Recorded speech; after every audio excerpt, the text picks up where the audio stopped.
কলাপাতায় মাছ রান্না হারানো দিনের একটা রেসিপি। আজকাল কলাপাতা শহরেতে খুঁজেই পাওয়া যায় না, গ্রামগঞ্জে একটু পাওয়া যায়। আসসালামু আলাইকুম।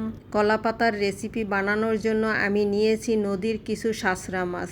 এখানে কয়েক আইটেমের মাছ মিলানো আছে, কেটে ধুয়ে পরিষ্কার করে নিয়েছি। এখন এর ভিতরে একে একে মশলা দিয়ে দেব। প্রথমে দিয়ে দিলাম 1 টেবিল চামচ রসুন বাটা, 4 টেবিল চামচ কাঁচামরিচ আর পেঁয়াজ ব্লেন্ডার করা, 2 টেবিল চামচ নারিকেল বাটা, 1 চা চামচ হলুদের গুঁড়া, আধা চা চামচ জিরার গুঁড়া, 2 চা চামচ মরিচের গুঁড়া, পরিমাণ মতো লবণ, 2টা টমেটো ছোট ছোট কিউব করে কেটে নিয়েছি আর 2টা পেঁয়াজ কুচি করে নিয়েছি, সেটা দিয়ে দেব। আর এখানে রেগুলার রান্নার তেল দিয়ে দেব পরিমাণ মতো। সব মশলার সাথে মাছগুলো আলতো হাতে মাখতে হবে, বেশি জোরে মাখা যাবে না, তাহলে মাছগুলো বেশি নরম হয়ে যাবে। একটু সময় নিয়ে মাখতে হবে। মাখা হয়ে গেলে আমি ধনিয়া পাতা দিয়ে আবার একটু মাখিয়ে নেব।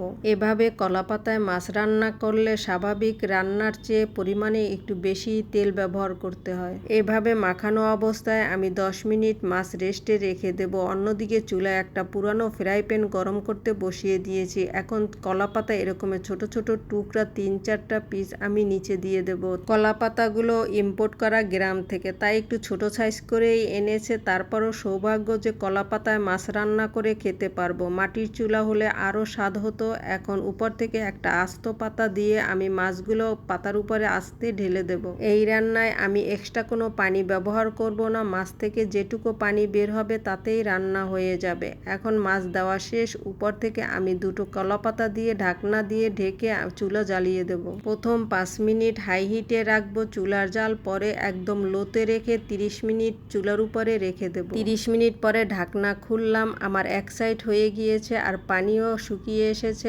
এখন আমি উল্টিয়ে দেব। কলা পাতায় মাছ রান্না করে উল্টিয়ে দেওয়া খুবই রিস্কের ব্যাপার, এটা অনেক সাবধানে করতে হয়। আমি উপরে আরেকটা আস্ত কলা পাতা দিয়ে প্লেট দিয়ে চাপা দিয়ে নিলাম। এখন উল্টিয়ে নেব। এখন আবার প্লেট থেকে কলা পাতা সহই ফ্রাই প্যানের উপরে আস্তে দিয়ে দিতে হবে। আবার আমি ঢাকনা দিয়ে 15 মিনিট চুলার উপরে এই লো আঁচেই রেখে দিয়েছিলাম। এখন চুলা বন্ধ করে নিলাম আর ঢাকনা তুলে আপনাদের দেখিয়ে দিচ্ছি যে কেমন হয়েছে আমার হারানো দিনের রেসিপি কলা পাতায় নদীর পাঁচমিশালি মাছ রান্না। সাজানোর জন্য কাঁচা একটা কলা পাতা আমি প্লেটের উপরে নিয়ে নিলাম। এখন এই কলা পাতা সহই মাছ আমি প্লেটের উপরে নিয়ে নেব। উপর থেকে কলা পাতাগুলো সরিয়ে দেখিয়ে দিচ্ছি রান্না কেমন হলো। কলা পাতার ঘ্রাণের কথা কি আর বলবো, মাছেও একটু হালকা দাগ দাগ লেগেছে। এগুলো খেতে কি যে মজা।